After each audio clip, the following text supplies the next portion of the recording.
Good morning, everyone. Good morning. I'd like to start my Dharma talk. We used to have pictures of Reverend Sushi and Dr. Reverend Numata on the wall. I was going to point to them as a visual aid, but the pictures aren't there anymore. So, scratch one visual aid. I'd like to begin my Dharma talk with a quote from Reverend Sushi. And he writes, "It is a common belief that enlightenment occurs suddenly, and that it is the single great religious experience of life. But enlightenment is a growing experience that never stops.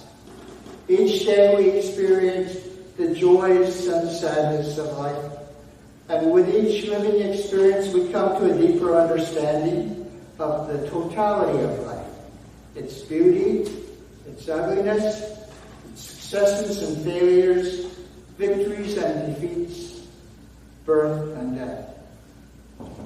Every activity of life has absolute meaning. For every motion, however insignificant, is the enlightenment experience." Unlike many in our Sangha, I grew up in a Buddhist family, and I married into a Buddhist family.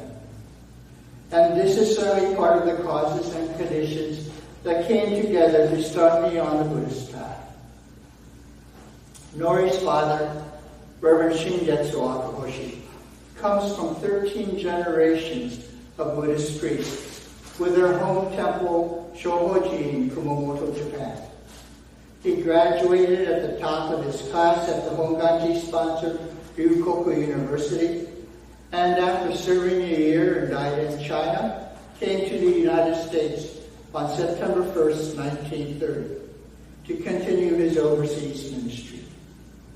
He served in San Francisco, where, as the secretary of then Bishop Kenju Masuyama, he helped oversee the building of the San Francisco Buddhist Temple.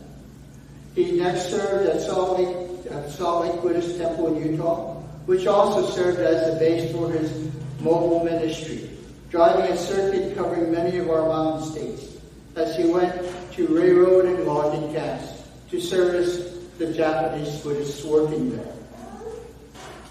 His next post was in Gardena, California. But with the advent of World War II, my father-in-law continued his ministry in the incarceration camps during the war. After the war, my father-in-law served at the Wahiawa Honganji mission in Hawaii, and finally at the Secret Buddhist Temple, where I dated and married Nori. Even after all those years in the United States, he never really learned to speak English well, although he understood a heck of a lot more than he spoke. But through the way he lived, and with my very haltingly laughable Japanese, and especially with Nori himself, we were able to talk about Buddhism and how he looked at things. As for my parents, Kilmi and Ellen Nakamura, their parents came to the United States from Kumamoto and Hiroshima, Japan around 1913, and my parents were born in Central California. They were active in the Buddhist movement as teenagers before World War II, and they continued their activities in the drone and war relocation camps in Arkansas. In 1943, my mother was selected as one of about a dozen Buddhists to participate in a meeting in Salt Lake City. And at that meeting were the first discussions of having Buddhist churches of America in lieu of the current, at that time, North American Buddhist Mission. After 1945, after leaving the camps, they went to Seabrook, New Jersey, and helped start the Seabrook Buddhist Temple. Throughout their lives, my parents remained active and involved in the life of the temple. I remember going to Dharma school regularly, starting from really young. I remember stopping during the spring and the summer, stopping along the road to pick flowers for the Naiji in order to save money for the temple. I remember not by choice, taking piano lessons. And that was so that there would be a core of kids who could play the gathas. And as usual, I set the low bar. I got to the point where I could sort of play the gathas with one hand and not do that very well. But we managed. And that's why they don't ask me to play the gatha during Sunday services now. But there were a lot of memories that helped to put me on this road and the Buddhist path. And so with this background, every year, our family goes to Seabrook to take care of the family graves and to participate in Obon. For many in our Sangha and myself, our starting points could be different. Each of you have your own story. Each of you have your own causes and conditions that brought you on the Buddhist path. But in continuing on this Buddhist path, there is probably a lot we have in common.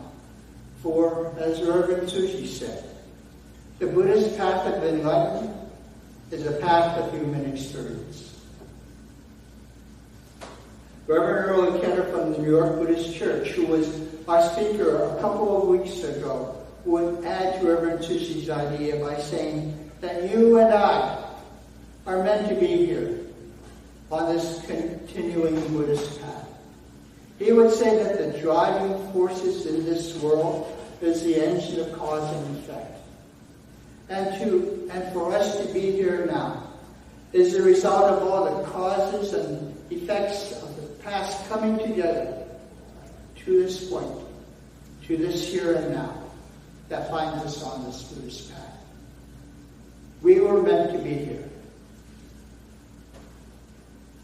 In my case, my Buddhist journey continued when our children, Greg and Maya, were born, and in fact, probably one of the biggest nudges to continuing on this path were Greg and Maya and all the Dharma school students over the years that I taught.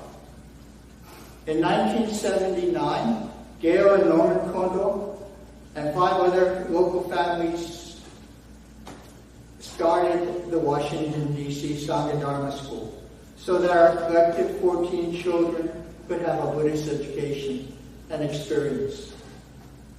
At first, we met in each other's homes, and then eventually rented a couple of classrooms in Walter Johnson High School.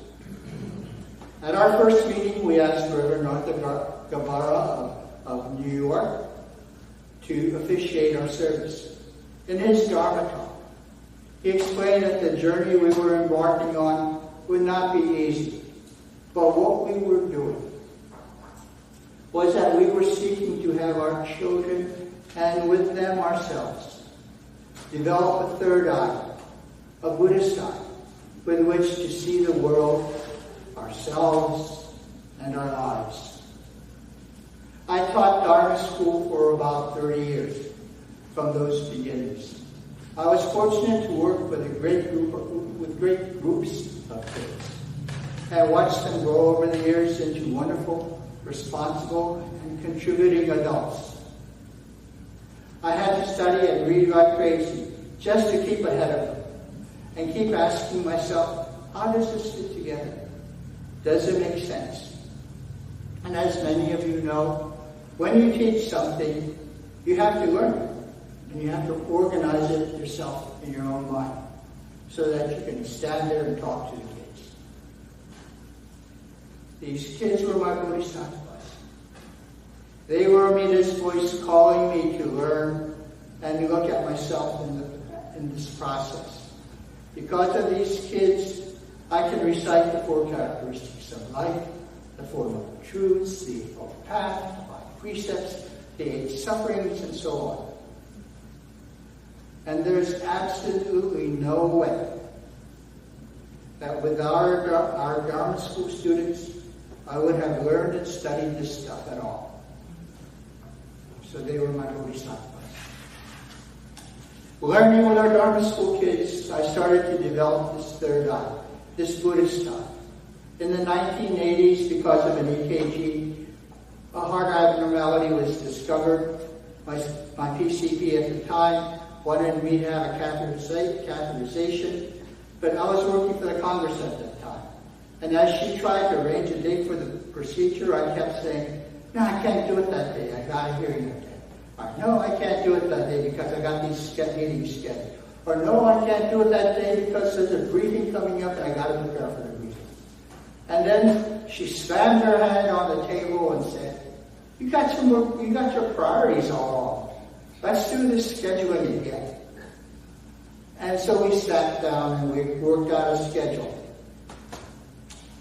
And one day as I was driving home prior to the procedure, for some reason I asked myself, do I believe this stuff that I've been telling the kids? And I came to the conclusion, the realization, that yes, I did. That life is impermanent. But even at that, we are all encompassed and amid His infinite wisdom and His infinite compassion. And we are all encompassed in part of the 18th vow that guarantees our attainment of the pure life. The procedure took place. The doctors told me I had a blood clot, and they said, don't worry about it.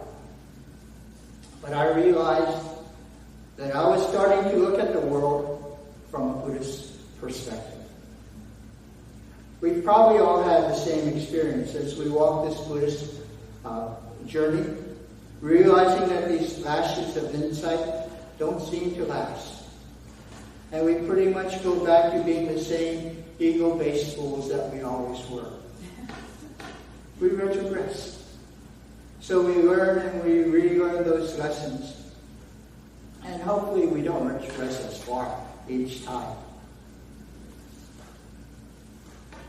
But we start developing enough sense to at least scold ourselves because we know better. We just haven't incorporated those lessons into our lives. As we continue along the Buddhist path, I'm sure we can all point to people and things that have guided us and given us inspirations to start and to continue. For me, I have been fortunate to meet and talk to many great ministers. Among many of them, you folks have met Reverend Dr. Ken Nakamura, author of Ocean, and Reverend Dr. Ken Nakamura, who spoke to us on aging, death, and dying. We hope to bring other really fantastic speakers so that we could all learn together at this temple. Many of you didn't have the opportunity to meet Reverend Ken Nakamura, Ekoji's founding minister, and listen to his wonderful wisdom and not so good jokes. I was fortunate to know Reverend Nakamura from when I was in high school until his death in 2004. When he became the minister of Ekoji, it was great just to listen to him and sometimes challenge him. For he knew that we had to come to our own conclusions if the Dharma was truly to be our guide. You can begin to get a taste of Reverend Nakamura's wisdom from his book, The Heart of the Buddha Dharma, which I haven't had. Which I don't have. There it is. Which I haven't had. And you can buy it in our Wisteria Lane collection. It's short. You can tell it's short. And it's really good. Just a plug.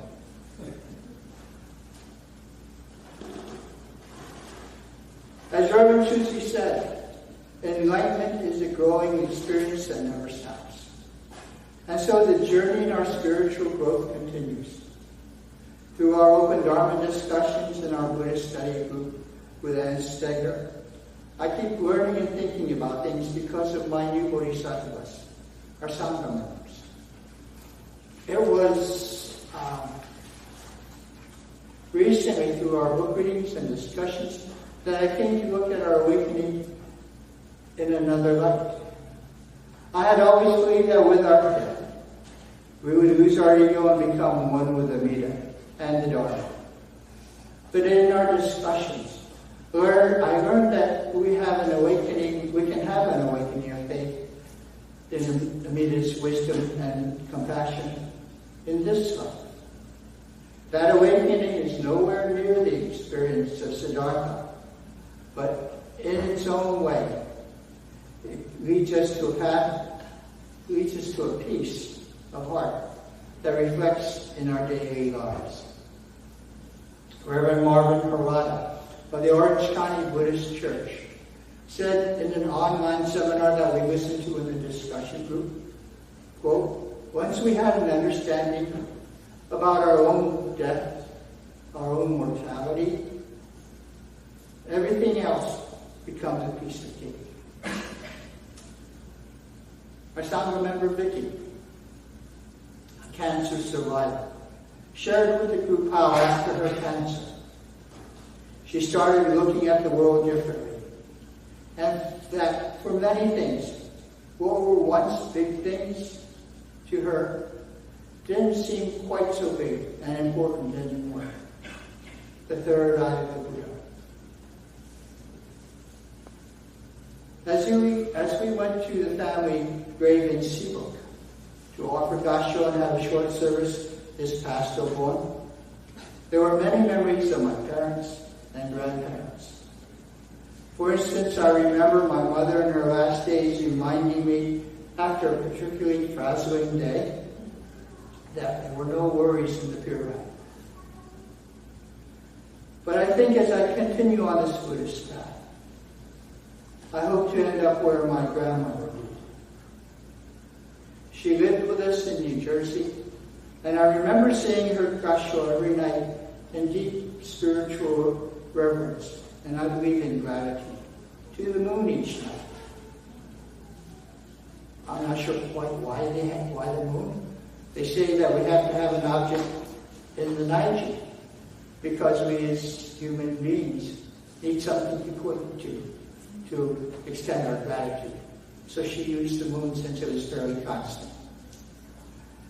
But I don't think she could recite the Four Noble Truths, the Eightfold Path, the four characteristics of life, the five precepts, the eight sufferings. For our Western minds, perhaps knowing these things may be essential in our growth. But perhaps in the end, maybe those things aren't important. Perhaps they become part of Vicky's not so big things. I believe my grandmother had an entrusting heart in the infinite wisdom and the infinite compassion of the Buddha Dharma, and in the 18th vow guaranteeing that all sentient beings would attain the pure light. I think her entrusting heart was enough, and it gave her a peaceful heart with which to live life. You know, a while back, my cousin Ken Nakamura gave me a t-shirt, my second visual aid. Actually, not my first.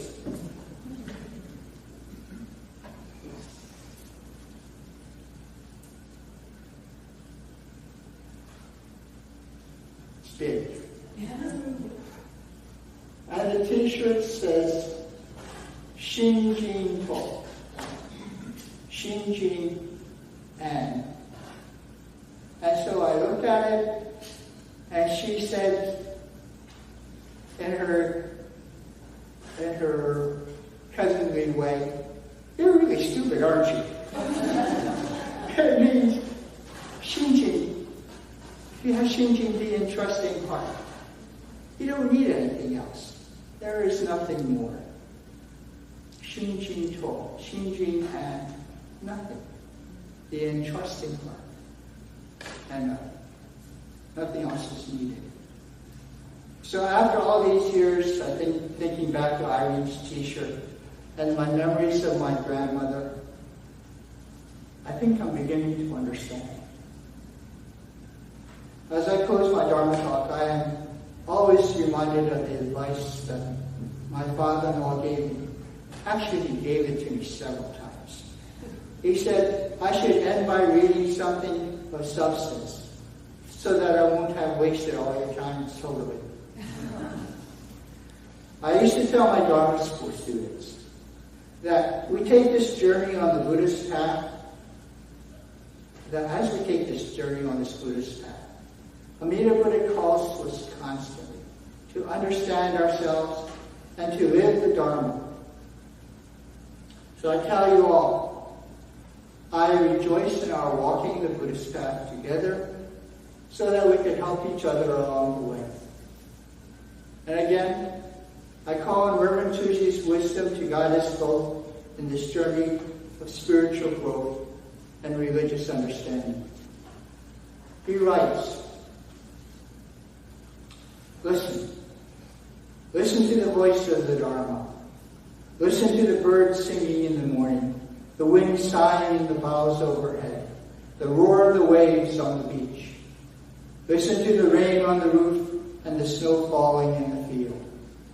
The Dharma speaks to us through the sounds of the world, forcefully, eloquently, beautifully.